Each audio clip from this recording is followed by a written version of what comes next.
Hey, what's up, guys? Welcome into Packers Total Access. My name is Clayton. You can check us out on packernet.com. Find me on Twitter at Packers_access. Joined alongside Emilio in Tennessee. Here to talk some Green Bay Packers this evening. Emilio, how we doing, partner? Great, beautiful day today. I know everyone's prepping for the weather, unfortunately, but fortunately up here we had 70 degrees, a little bit of wind. Yeah, it was nice out. But bro, I'm counting down the days for the mowing season to be over. I ain't gonna lie, man. I was telling you, I got one ahead. That's a win right now. Absolutely, we'll take that. I'll tell you what else we'll take, man. That's Emilio, we've had a bunch of stuff going on today. Obviously, Romeo Doubs returned to practice. We're going to hit the injury report. Got all kinds of good stuff to dive into. Is there anything before we get started into the show notes here that you're that's on your mind? You're excited about anything you want to talk about? Anything in general? Did you catch that mic'd up of Tucker? Did you watch that? Oh, yes, dude. Oh, beautiful. Absolutely. Maybe I scream too much, just like the little stuff, you got to keep it light. They're there to their job, right, to play football, but you got to keep it light, got to have fun. It's still a kid sport at heart. And, he does it, man. He really does. And I like that, hey, I can't believe I let a DB tackle me in the open field. Right. Just was sitting there just talk. Ben Sims was the biggest fan. That whole game was just sitting there next to him on the bench, just chatting it up. But I appreciate Tuck and keep it going. I really like Ben Sims too, man. I think he's been a quality signing since last year. Yep. Just someone who can fill in a pinch. He's not making mental mistakes. He's fairly effective in the run blocking game. We showed that pancake on that 11-yard run. It kind of set the tone for the day for the Packers. Yep. Really like Ben Sims. I do, man. No doubt. Keeps his head down, gets the job done. And like you said, no mental mistakes. That's huge, especially when you only get 5, 6, 15 reps, Matt, whatever it is. You can't have 1/5 of those be a penalty. That's not going to fly. No, you can't, man. And really, that's what it comes down to. The games that are so close like this. I'm still amazed at how many people are negative about that win. It's like, it always blows my mind how the Vegas odds can be so close. Right. But yet there are still fans that are like, I can't believe we only won by 5 points. It's like, bro, we were 3-point favorites. Like, we covered the spread by 2 points.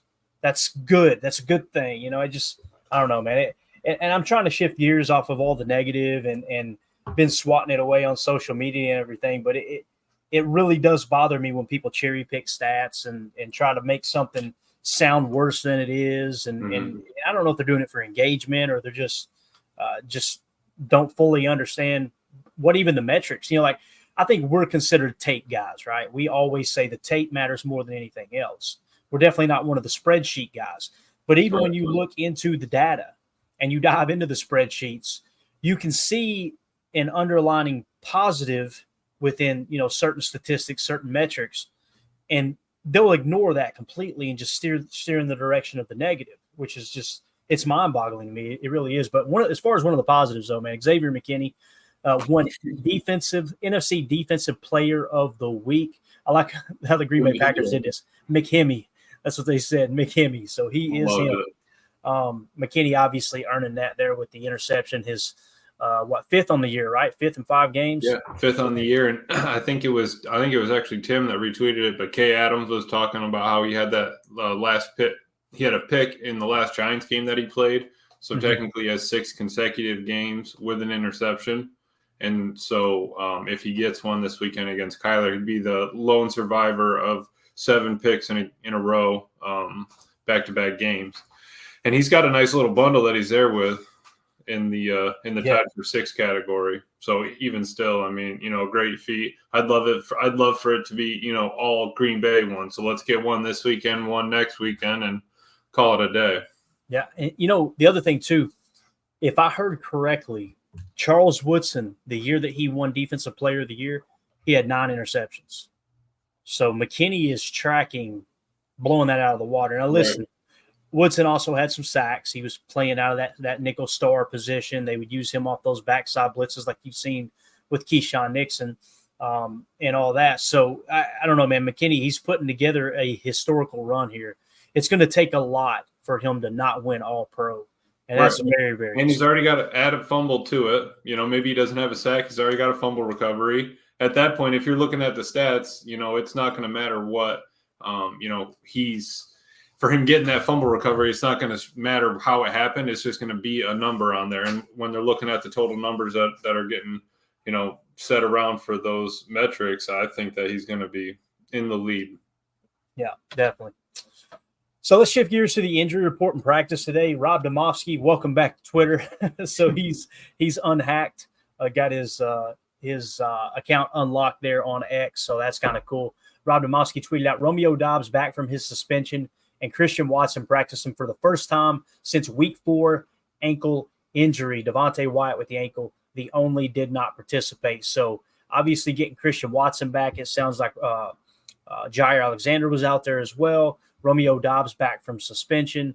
And we're going to play some audio clips of everybody reacting to Romeo Doubs returning to practice. I'm just so damn proud of this team and how mature they are to be one of the youngest teams in the league and kind of take this in full stride. And, I didn't feel like any comments they made were fake either. We'll dive into it in a second. First things first, let's hit this injury report real quick, get updated. So Jair Alexander with the groin was limited. Zane Anderson with the elbow, full participation. Kenny Clark was limited with the toe. Edgerrin Cooper with the hip was limited.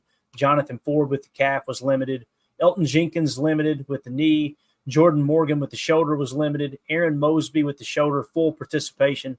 Luke Musgrave limited with the ankle. Zach Tom with the shoulder, full participation.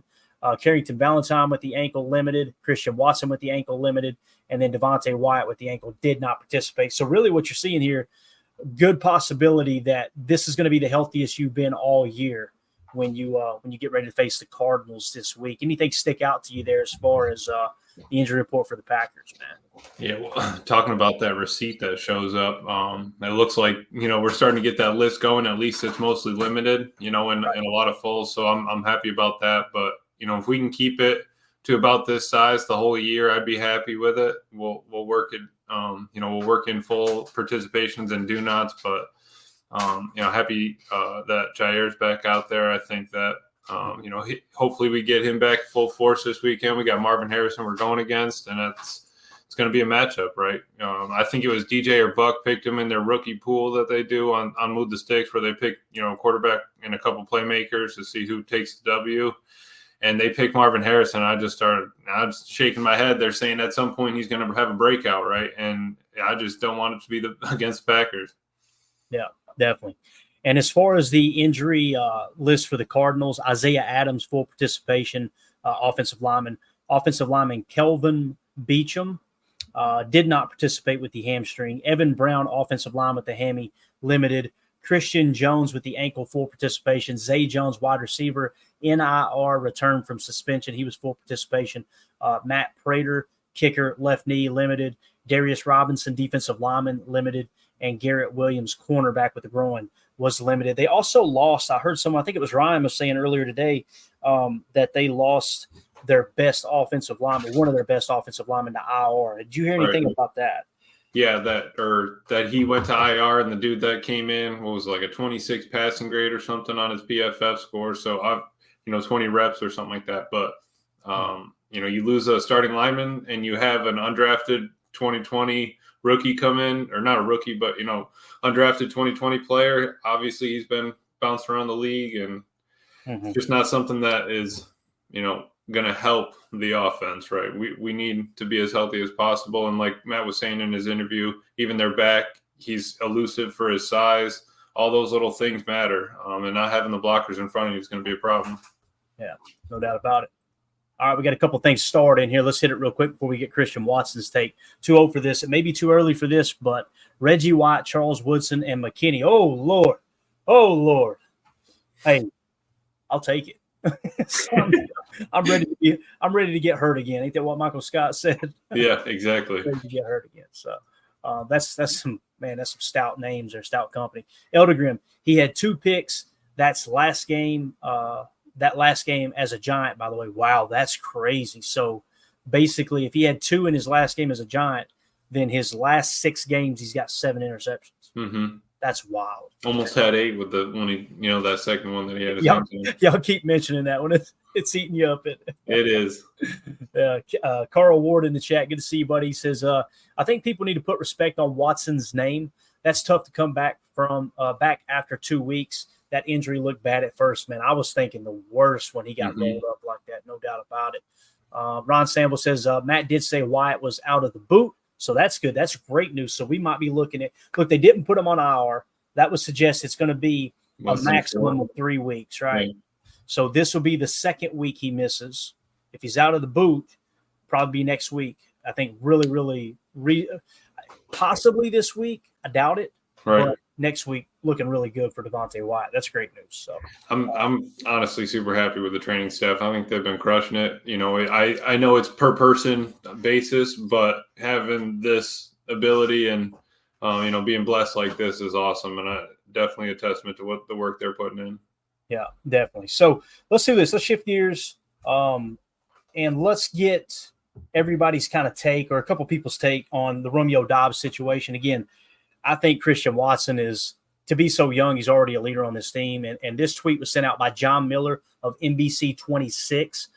Christian Watson on if Packers wide receiver Romeo Doubs needs to earn any respect back with the locker room after last week. Let's see what Christian Watson had to say here. I think that we all, respect the way that Rome goes about his business in the building. And I think we have a tight-knit family. Everyone's going to have, their own opinions on the situation. But at the end of the day, I think, 2 days isn't going to, ruin the, 3 years of work and commitment he's, put in for us.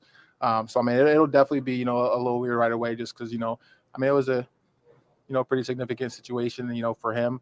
But he's roamed us. So, I think it'll, blow by pretty quick and we'll all be, right back to how we were.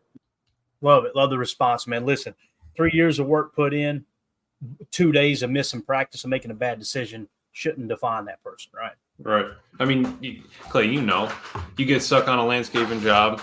Oh, man. And then it ended up going a day long. Then it ended up going 2 days long. You can throw a little fit Thursday, Friday, and by Monday you got to come back to work, right? It's not going to stop. Yeah, exactly. Professor Cakes, I'm still expecting Watson to have a breakout year. I'm with you, man. Again, when you see him on the field, and I showed a little bit of tape on Twitter there right before he got hurt of how he was really stretching the field and dragging people along with him. Mm-hmm. I think the dude is, and the blocking was just, right there with Tay Wicks' blocking.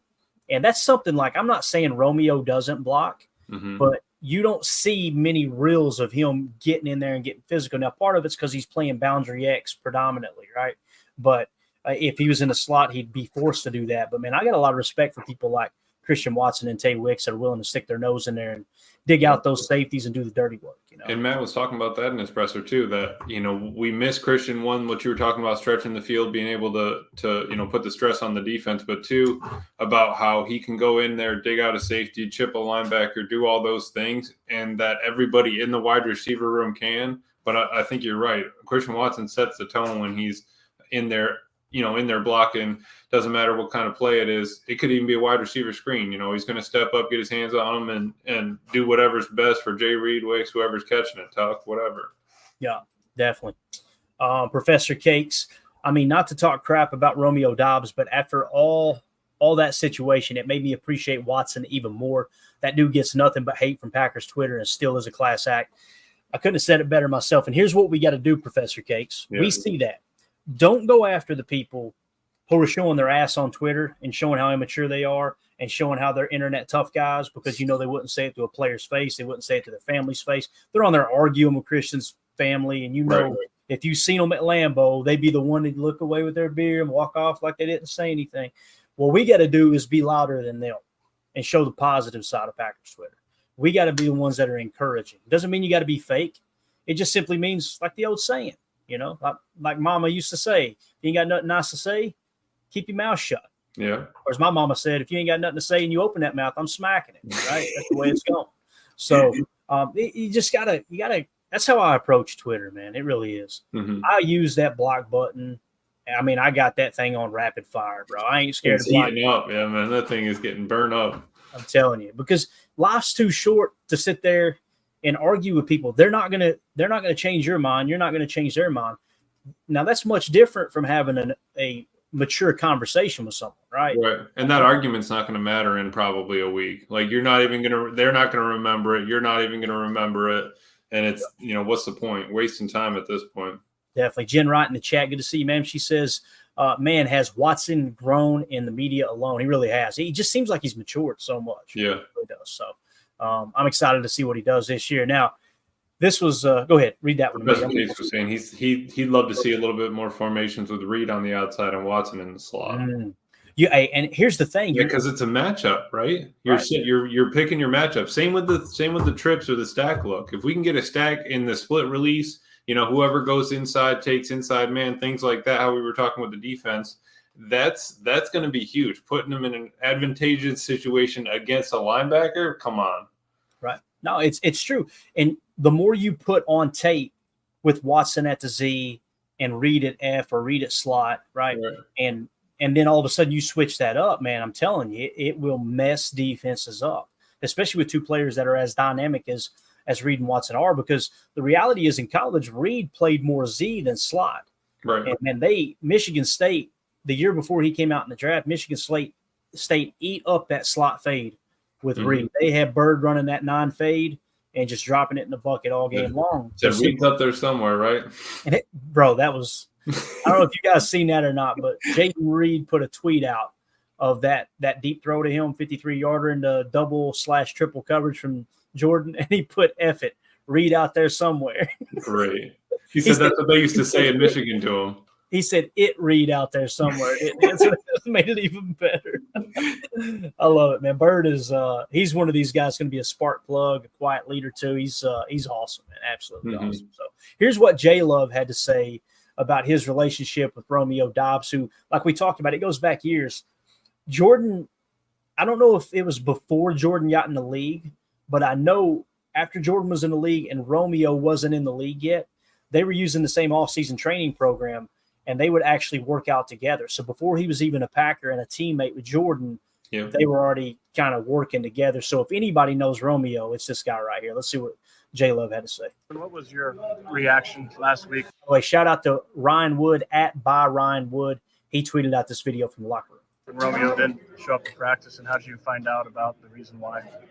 Yeah, I'm not going to get in the Romeo situation. Trying to keep that in closed doors, running with the team and everything. Going forward, how do you mend things with him, though, going forward? Yeah, I think we just move forward. Happened. It's in the past, and I think everyone's excited to have him back, and I think we just move forward with it and learn and grow from the situation. Is there anything he needs to do, or has he addressed you guys or done anything in that regard? I'm not going to get into all that. Sure. I'm curious. Let's say I'm one of your wide receivers, which would be bad for you. If I'm struggling, you see what's talking, or if there's something bothering me, what's kind of your opening advice if there are guys that want to talk to if they're struggling with something about their role? We should hear what he's asking. Yeah, no, I definitely as a quarterback, I always want the guys on the team, the guys on the offense, who I'm throwing the ball to have that open door feel they can come talk to me about anything, any situation, and we can build on whatever might be going through that. But it's one of those situations. I love for those guys to talk, communicate with me, just so we can be on the same page. Because I think if we have a good relationship, the team will have a good, everything will be better for that. It's obviously important for you to have good relationships with all the guys, but you go way back with Romeo specifically, obviously. How is your relationship right now with him?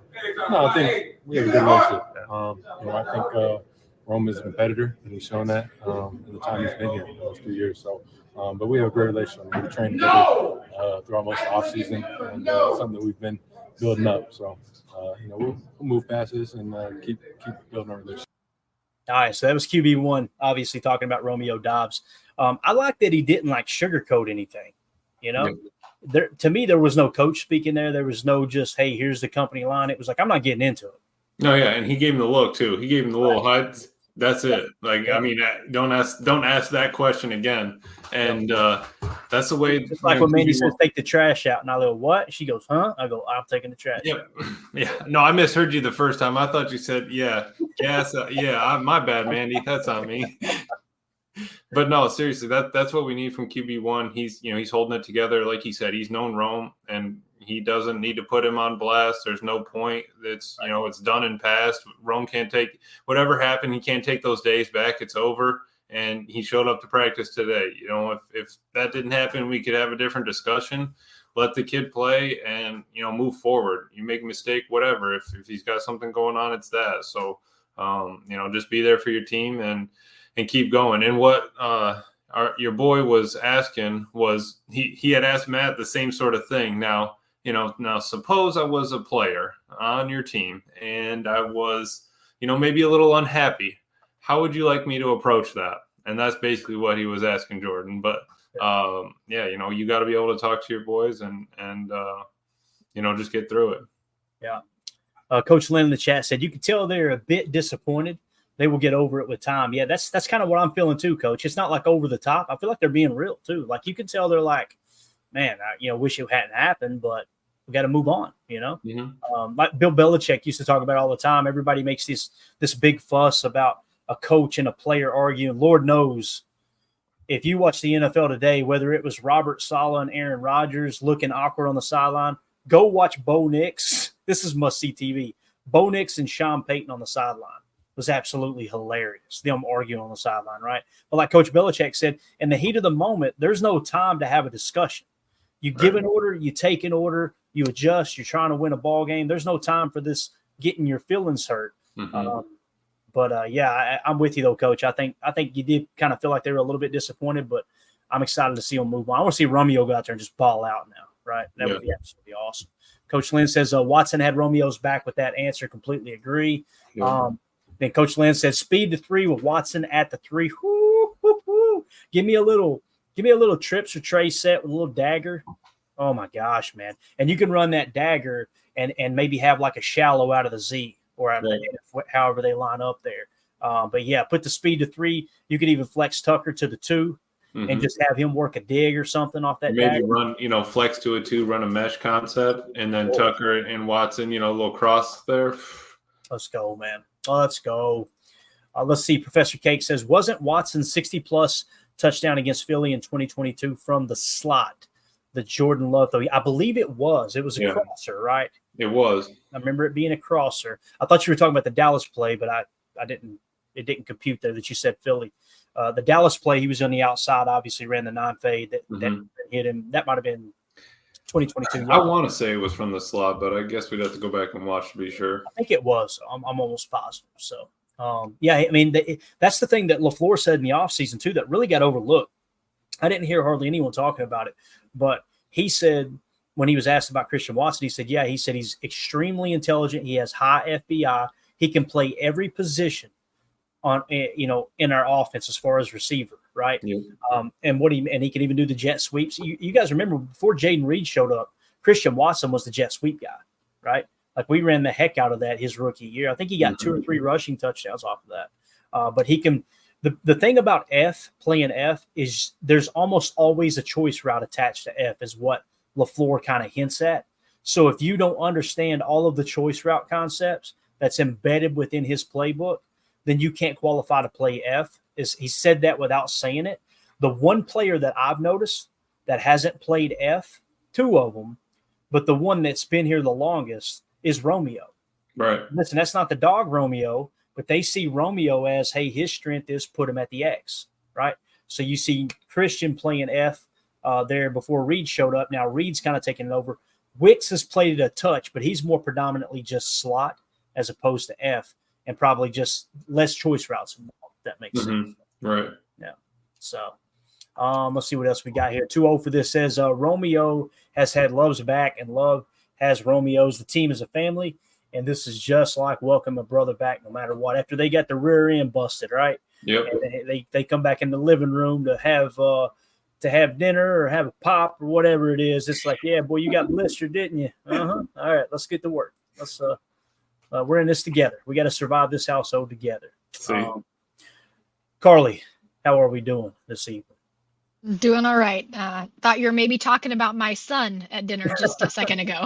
Been that kind of night, but we're all right. Chris giving us an update from the Carly household and how she runs a top ship over there. there, no doubt. Oh yeah. How much time do you got tonight, Carly? You want to get into that fantasy update real quick before you have to hop off, or you're going to be on for a while? I got a bit of time. We can work it in. Okay, cool. All right. So obviously another thing here that Jordan Love met with the media. This was Rob Domofsky that tweeted this out.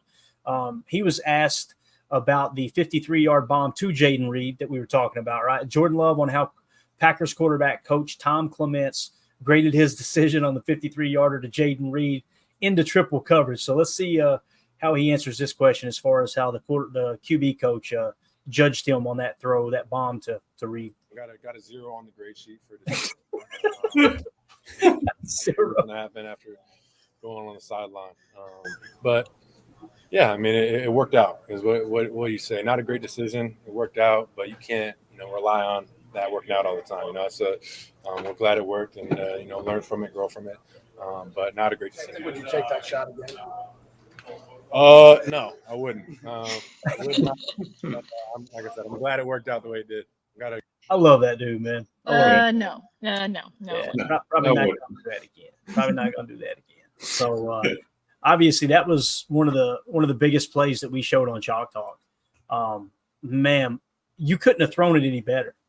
And I knew it went into triple coverage, but where he led Reed to, I kind of feel like Reed catches it or it falls incomplete. Yep.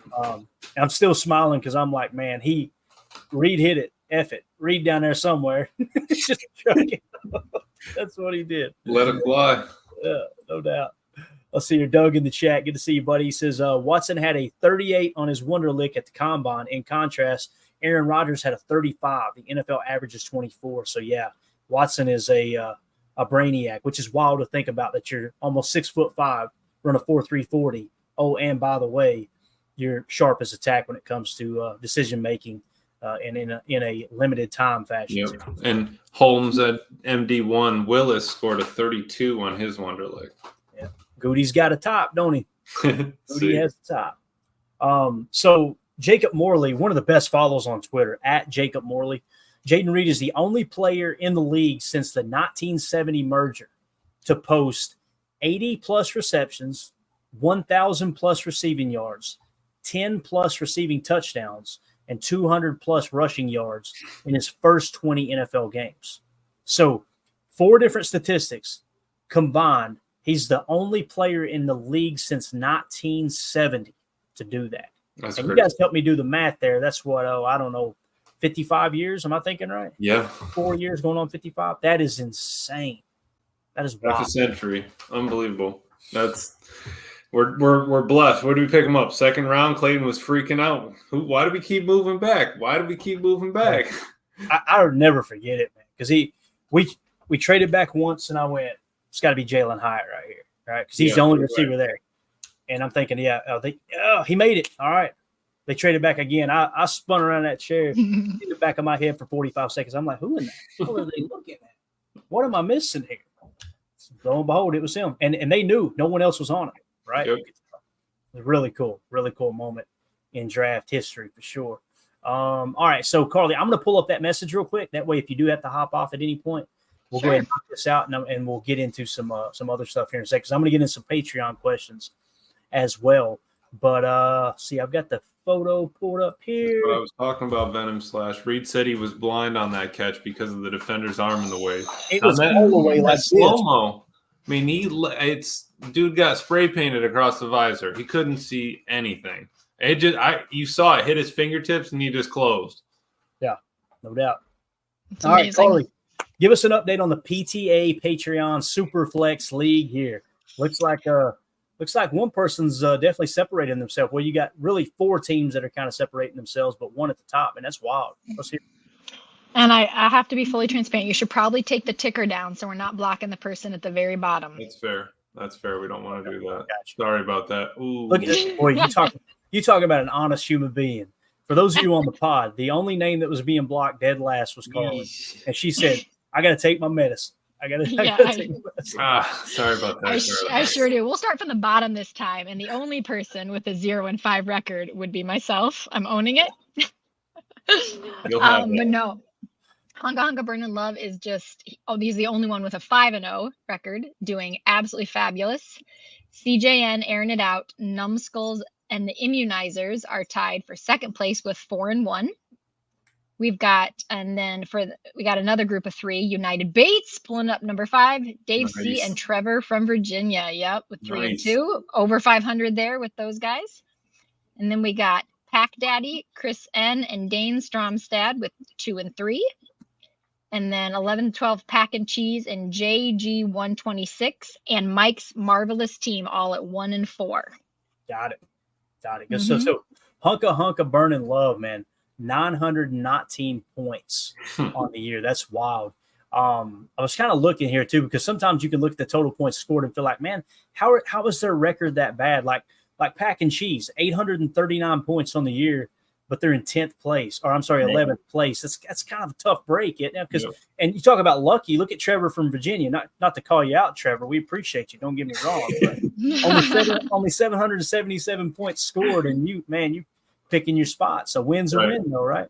So a win is a win. Just like, there's point differentials and all that, but ultimately to get to the playoffs, they don't care how many points you scored. It's whether you got a dub in that column or not. And so that's what we're seeing here, squeaking it by. I love it. I appreciate the updates. I think this is awesome that you guys and gals are doing this. And again, if you want to join our Patreon group, where we like I said, there'll be another PTA fantasy league next year, but we got all kinds of cool stuff going on there. We do giveaways with our post game shows. We also got listener questions, which we're going to hit on now. Just a lot of really cool stuff there. So if you guys want to join the Patreon group, just scan the QR code in the upper right. They'll send you to Packer Fan Total Access over at Patreon, or just go to patreon.com/Packer Fan Total Access Live. As long as you're a member of one of the 3 tiers, or you're a YouTube member here, that'll get you entered into the giveaways that we do move forward. Just a way for us to give back for those who are giving to us and just help and support the show. We appreciate y'all. So let's get to the Patreon questions real quick. I neglected it last night because we had Chalk Talk, right? Let's kind of get into it here a bit. Now, I'm thinking I've already hit this one, I believe. How do you combat getting chipped? I think that's the last one we ended with from Fractal of God. So let's pick up with Joshua Dodge here, which is the gentleman that's been tracking the interceptions for us. Just an absolute blessing to the community. He said, we keep getting these scrappy kind of wins. Can we reflect on the things that we are learning about this squad that are true positives going into week 6? Also, what things are we starting to see as real gaps in our play, our system? All right. So really what he's saying is, all right, what are some of the positives we're noticing about the team? And really, this is a team identity question, Emilio. Mm-hmm. And usually the first thing that comes to mind is the right answer. The more you have time to think about it, you kind of craft, well, maybe it's this, maybe it's that. What's the first thing that comes to mind for you from a positive and maybe a negative standpoint of this team? You can do either or of those. Positive, I would say they got fight in them. Negative, they play sloppy. If we're just playing just short, quick answers, I think that they've sharpened up the sloppiness, but it has been rough through the first 5 games. And, we're happy to be 3-2 right now. I mean, it could have been worse. It could have been a lot worse. It could also have been better. And I think that, Jordan Love has still, like I've been saying, he still put up 24 points at least in the 3 games he started. That's not bad for a team that, that was worried about Malik Willis putting up points and stuff like that. And the defense that's also sharpening up. I think it's just been taking time. So I think that, we've been getting these scrappy wins, but at the end of the season, it's just going to matter that we have 3 in there right now and 2 in the loss. Yeah, I agree. Carly, what about you? Anything come to mind as far as positives about the team or negatives right off the bat? Well, I do have a thought. I just wanted to respond to something that Emilio said about and here the scrappy wins. Like, if you guys think of the Chiefs last year, they went on to win the Super Bowl, and they were like the master team of scrappy wins. They just pulled some of those out, and you're like, how in the world did they do this with these receivers? But I think what they did really well, and what we are also doing well, is they're playing like a team. It's not, they don't have divas. They weren't the people that it's like, this guy gets the ball or he gets all ticked off. They were using the strengths of, they had amazing coaches that could really scheme up guys and let players play to their strengths. I think the cohesion that we see from everything I can see, at least from Matt LaFleur and his players, like, he knows them, he knows what they're good at. And he's, trying to get them into places to succeed. which I think is awesome. Yeah, no, I agree. And you kind of stole a little bit of my thunder there.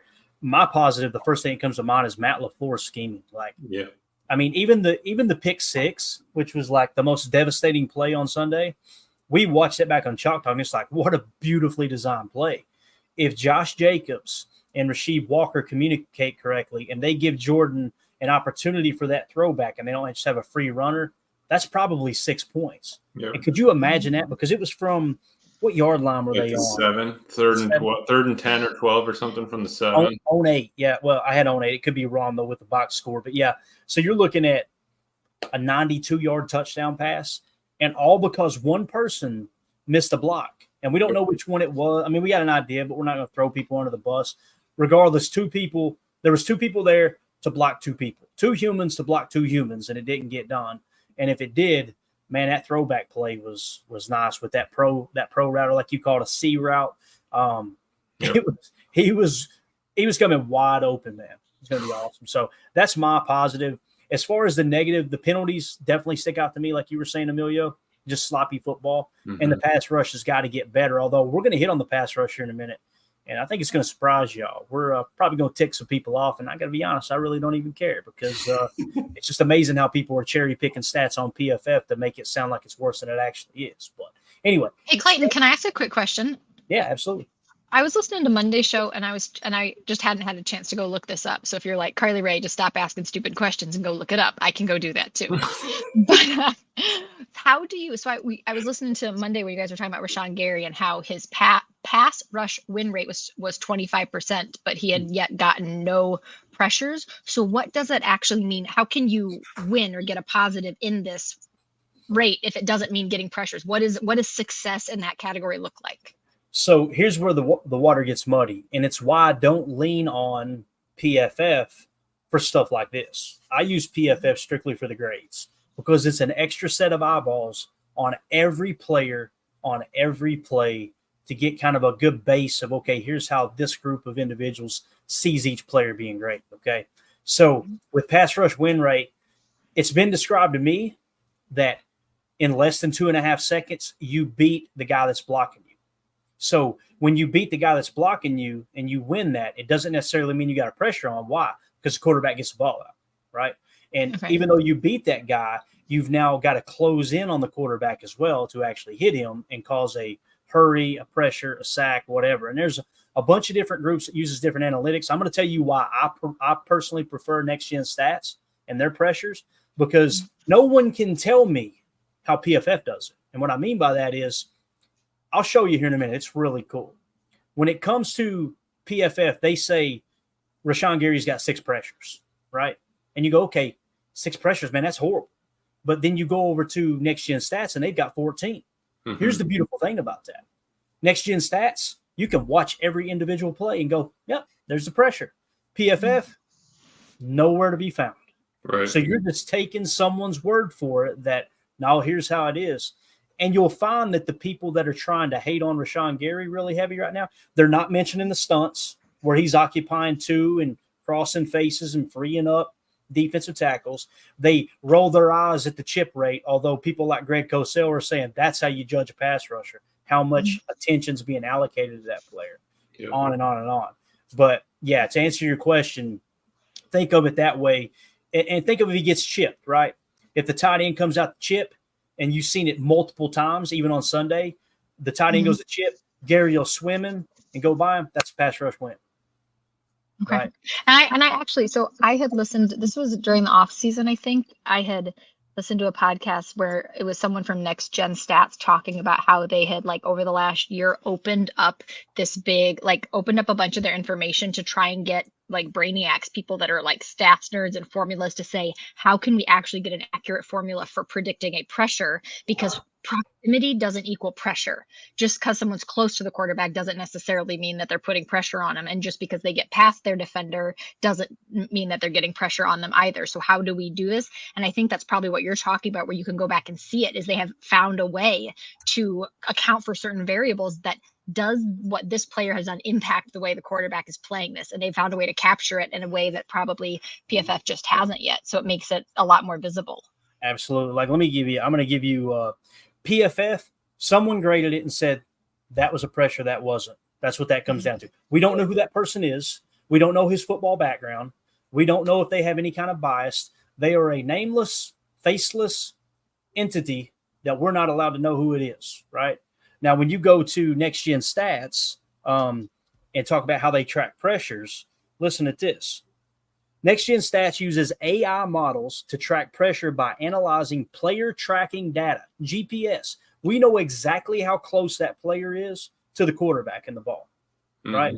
That's how you know how they closed in and whether when the ball had been thrown, right? To estimate the probability of a defender creating pressure on the quarterback. All right.